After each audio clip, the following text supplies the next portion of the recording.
Readers Entertainment Radio presents Booklights with your host, author Lisa Kessler. Booklights, where we're shining a light on good books. Good morning, everyone. It's Monday. I'm here in Florida where we had like crazy rainstorm last night, and somebody messaged me that this was my first storm, so that was exciting.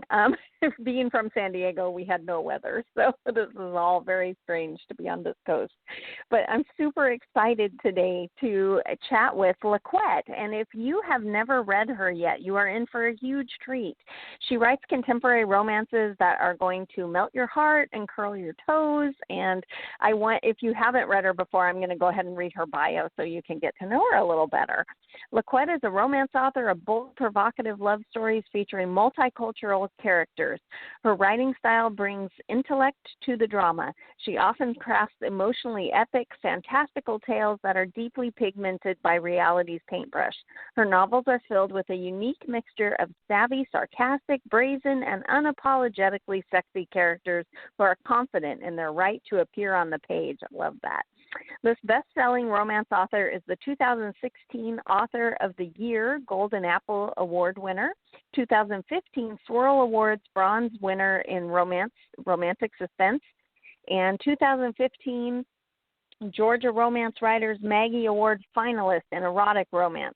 LaQuette is a native of Brooklyn, New York, and spends her time catering to her three distinct personalities: wife, mother, and educator.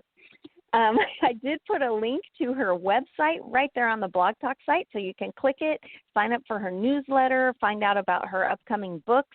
And she also loves to hear from readers, so I did put her email address right there for you to send her notes and find out what's next. So without any further delay, LaQuette, you there? Yes, I am. Thank you so much for that warm welcome. Oh, I'm so glad to have you on the show.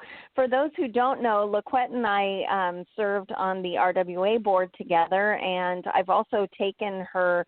She has a fantastic craft class on writing with a critical lens.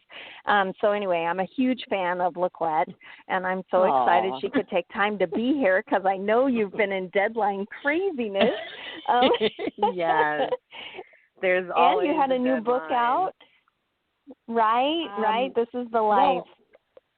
Well, I don't have a new book out right now, but I have a new book coming out in February. So it is called Jackson, and it's going to be out through Source Books in January. But I am writing all of the books in between now and then. Well done.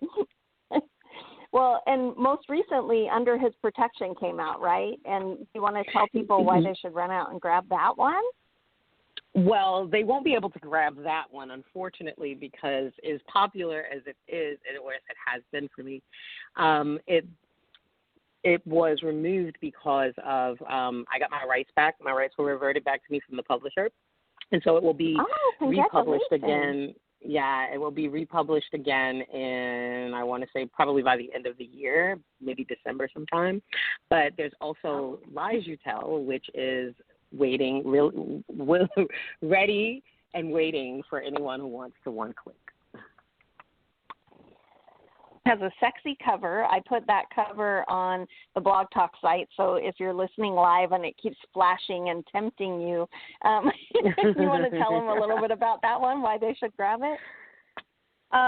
Lies You Tell. If you're into mobster stories, this story is about basically a mobster who wants out of the life, and he wants to go straight. I thought about, what if Michael Corleone, in The Godfather, he keeps telling his wife, just give us a year, give us however many years, and the family will be straight, and I'll be able to walk away from all of this. We'll be legit then. So I thought, what would happen if Michael really did get the opportunity to go legit and take the family legit? What would it take for that to happen, and what would it look like? And that's Lies You Tell. Oh, I love it. And there's a romance, right? Oh, absolutely. So Dante, who is the hero, he is Don DeLuca. He did not want to be Don. His father did not want him to be Don, but through a set of circumstances, when his father passes away, he ends up becoming the Don of the family. His job was supposed to be legit. He wasn't supposed to have any part of the family. And before his father passes, he starts dating this young woman that he falls head over heels with named Sinai.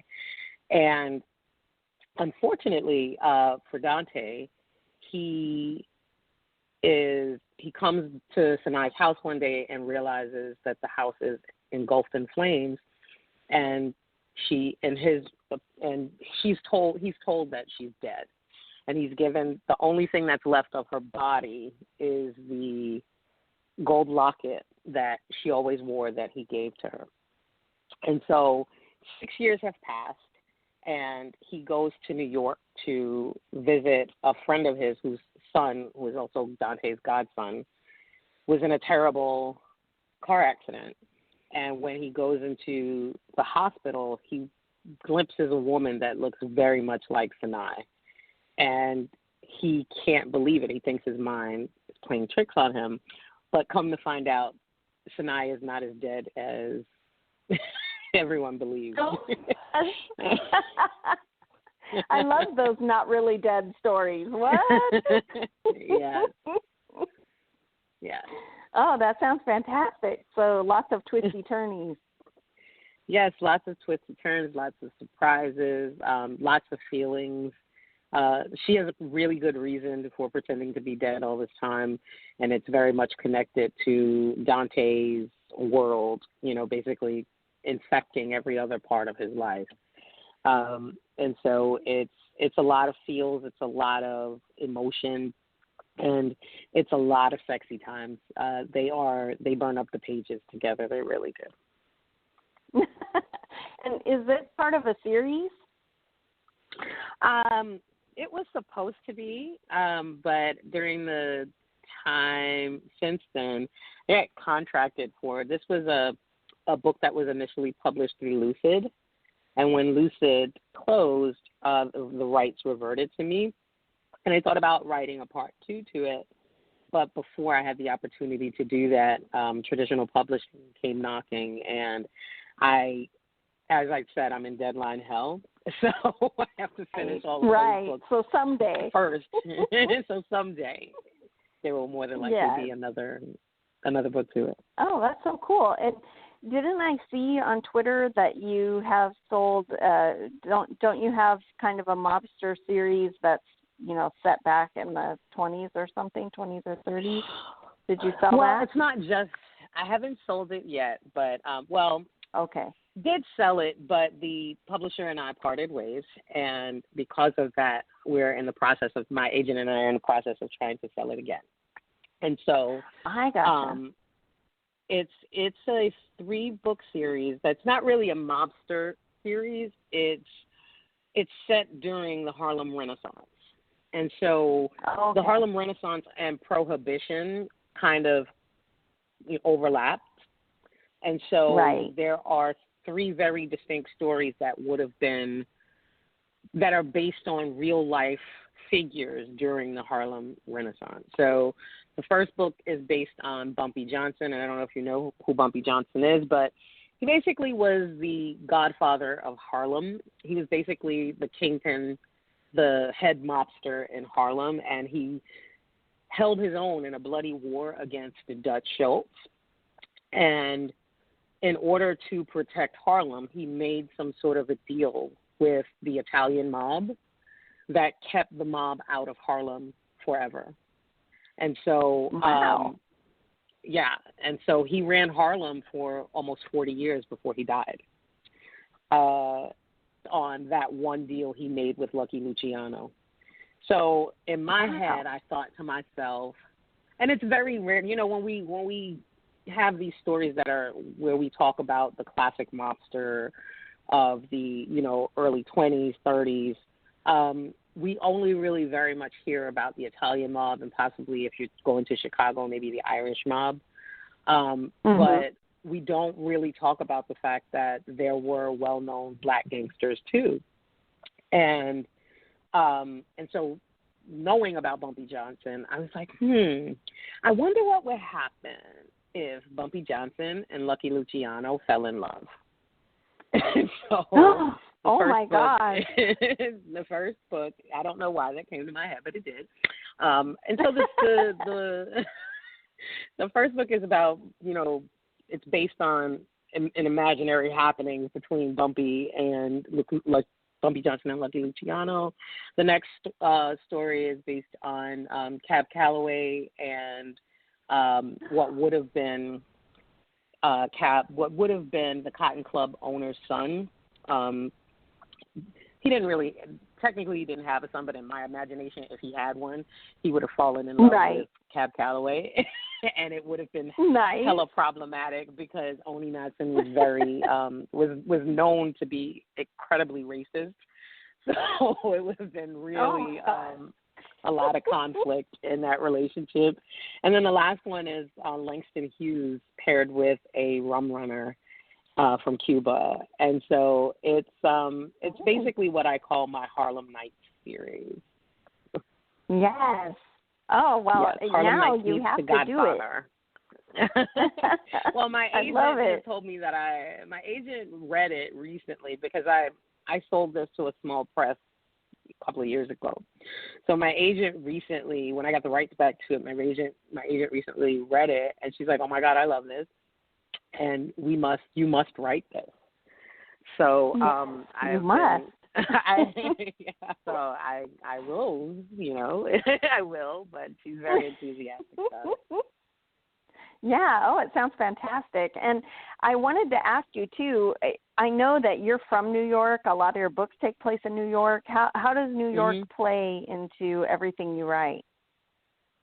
Well, my writer's voice is incredibly Brooklyn, and it's and when I'm speaking, at least when I'm having a cordial conversation or colloquial conversation with friends, it is very evident that I come from New York, and that because I have a very thick New York accent, and it really is pronounced when I am, like I said, when I'm with friends or family, and we're just shooting the breeze and having fun. I did a chat this week, an Instagram live chat with Andy Christopher, where we basically just we did this thing called Drunk Romance History, where it's basically drunk history but with romance, and you basically tell Andy about a crazy book that you've read and loved. And so the whole time, because we literally are drinking and talking about this book, I'm having a grand old time, and the whole time my Brooklyn is just coming out ridiculously. So and it is very much, it's very much a part of who I am, and so it very much shows up in my work. And do you feel like when it comes out, because you love New York, is it less like a setting and more like a character? Does New York, get a part in all your books? I think absolutely, because in everything I write, my characters are very much authentic. One of the reasons I write, one of the reasons I've always wanted to write and now am writing, is because I wanted to be able to put myself and people that look like me and live like me on the page. And I didn't, if I change that sound to their voices, that thing about them that makes them very much identifiable as a New Yorker, it wouldn't be putting my people on the page, and that's what I'm here for.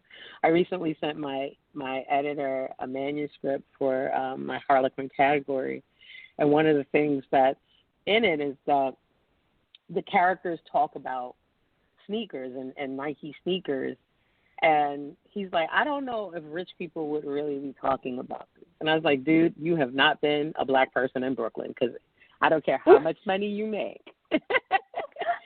They are still sneaks.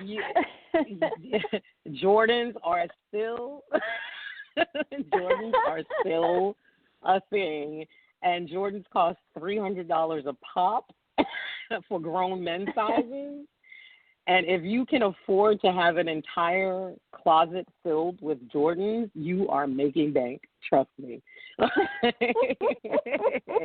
It is the truth.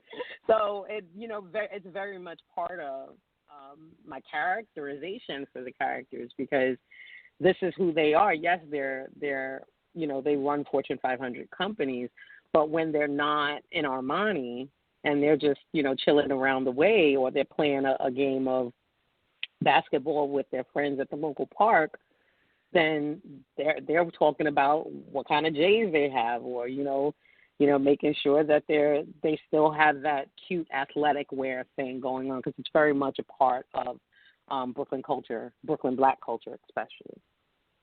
Mhm. Yeah, and I know that we just talked about the Harlem Renaissance, and that would be more historical, but are all your ideas basically they're contemporary romances or set in New York, right? Yes. Is that do you ever dream of writing something else? Well, I am. I'm contracted to write a series, what we're affectionately calling the Divorce Series, for St. Martin's Press, and it's probably going to be out sometime in 2022. And it's actually based on the small town in the Pocono Mountains that I actually live in, and it's going to be funny to see how that works out, because it's a whole different atmosphere than New York or Brooklyn. Right. But still, it's still you, because that's where you're living now, right? Yes. I love that. And these are going to be romances too, right? Yes, that's what I write. I am, I spend a lot of time studying canonical literature, and so I have no interest whatsoever in writing it or reading it any longer. And so the only thing I want to write is romance. That's the only thing I want to write. And that dovetails right into, I always ask everybody who comes on, because readers are always curious about what your writing journey was like. And you kind of started in academia, right? I mean, what did your journey look like? It was crazy. I mean, I started as an English lit major, and I initially became an English lit major because I did want to write romance, but I was not aware at the time that romance wasn't considered by academia. It wasn't considered literature. Right. And so I went and I studied all of this canonical literature, because that's part of the curriculum and you have to study it. And I took my undergraduate was in creative writing. So I got to really learn some really cool things about writing while I was doing that. And then my graduate degree was in English literature, and it gives you it gave me a real appreciation for the craft of writing, as well as for the analysis of literature. And so that having that in my head gave me a different way of thinking about how I write. But I still wanted to apply that to romance. So I just took the skills that I learned there, and when I started writing, I wanted to write basically what amounted to romantic soap operas. And that's what I write. That's what I do. And anyone who picks up a book of mine, they're really dramatic, but still like so emotion-driven. My books are generally character-driven books, because it's all about the feels for me.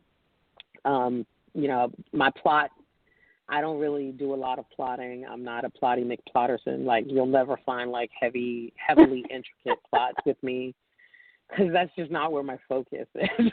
You don't have Post-it notes all over your office and colored note cards. No. I usually, like, my editors will call me on stuff, and they'll be like, listen, you said she did this and that in chapter 2, but here you're saying something else. And I'm like, oh, did I? Okay, let me go back and check. All right, let me fix that. Because it doesn't, like, I have a general overview of what's going to happen. And I write from a synopsis, so it's still not like, I know some people who do really in-depth, like, scene cards and stuff like that. I don't know anything about that. I just sit down and write. Yeah, And, I've tried plotting, and it turns into a term paper. Then I lose all my emotion for the project. So yeah, I'm not a big plotter either. I got to know what comes next, so I have to write it. I mean, I've learned to write synopses because just by getting into the traditional side of publishing, right. which is often a requirement when you want to submit something for proposal. But those synopses have become pretty much the blueprint for the book, and they're really right. they're really a blueprint for me. And I just go ahead and put them up there, and I write from them. And sometimes like the last book I turned in, I was really afraid I actually wasn't going to meet the contracted word count because the synopsis was so tight that I felt like the story happens really quickly. So I told my editor, like, listen, you might want to check time frame on this and keep an eye out for that and make sure it's not happening too fast, and if I need to add anything else, to expand it. But I'm not really into plot whatsoever. I'm not. My characters could spend the whole book in one room, and I'd be okay with that. They have to eat. It's true, and it's true. It's always a kitchen. Like, my characters spend a lot of time in the kitchen, and so I have to be conscious of that and be like, they've been in this kitchen for like 5 chapters. When are they getting out of this kitchen? So it really is true. I totally get it. It's absolutely true. So if you've read a book of mine and there's more than one room that the characters are in, it's because my editor said to me, move them. They can't have every conversation in this room. So when you were deciding that you were going to, become a published author, did you find critique groups? Did you have enough schooling from college? You were teaching, right? Were you teaching when you started writing? I was teaching. I was teaching in college. I was teaching young freshmen how to write for academia. I put a book out.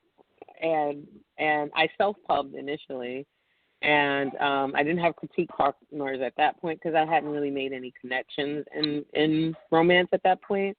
And slowly as I, began to network and build friendships, and I also joined RWA, I developed those sorts of connections, and now I have critique partners. Now I have people that beta read for me.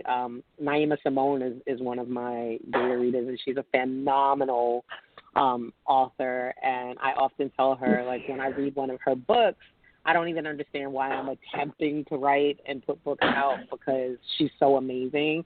And so when she reads my books and she tells me what she loves about them, like, it really helps me feel like, okay, I might actually know what I'm doing because Naima loves it. Right. And so she's fantastic. She is. She's amazing. She's really an amazing, and not just as a writer, but she's an amazing human being. But RWA has helped me develop those sorts of connections. So, and it's very important as a writer to have someone else look at your work because you don't, like, what's supposed to be there, but you don't often recognize what's missing.